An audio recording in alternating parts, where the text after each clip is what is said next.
Hello అండి, welcome back to one more mini vlog.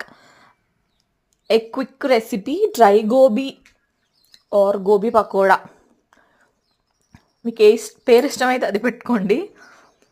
అది ఎలా చేయాలో ఇప్పుడైతే మీరు చూడబోతున్నారు.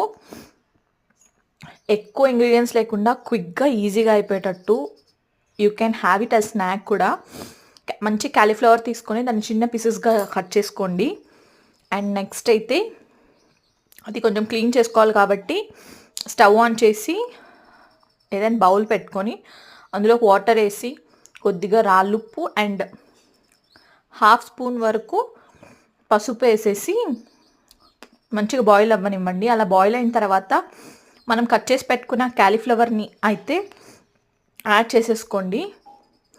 ఇలా అంతా యాడ్ చేసుకున్న తర్వాత అవి కంప్లీట్ కుక్ అవ్వకుండా చూసుకొని ఒక 60 ఆర్ 50% కుక్ అయినా పర్వాలేదు. కంప్లీట్ కుక్ అయితే మాత్రం మెత్తగా అయిపోతాయి, మనకి క్రిస్పీగా అయితే అస్సలు రావు. సో ఇలా కుక్ చేసుకున్నాక పక్కన తీసేసుకోండి. ఇప్పుడైతే batter preparation.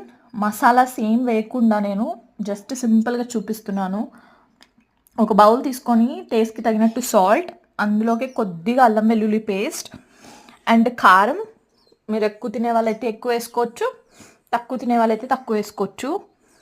Next 2 tablespoons of maida, again 2 tablespoons of cornflour వేసుకొని బ్యాటర్ని లూజ్గా కాకుండా థిక్గా కాకుండా మంచిగా మిక్స్ చేసేసుకోండి.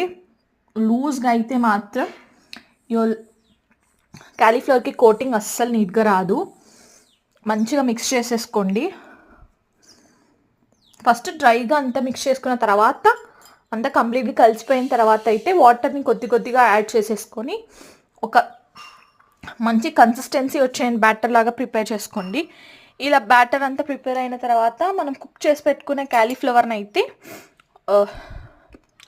దీంట్లోకి యాడ్ చేసేసుకొని ఒక 30 to 45 minutes వరకు అయితే డీప్ ఫ్రిడ్జ్లో పెట్టుకోండి, అంటే ఫ్రీజర్లో పెట్టుకోండి. ఇలా ఫ్రీజర్లో పెట్టుకున్నాక కోటింగ్ మొత్తం క్యాలీఫ్లవర్ పీసెస్కి బాగా అంటుతుంది అనమాట.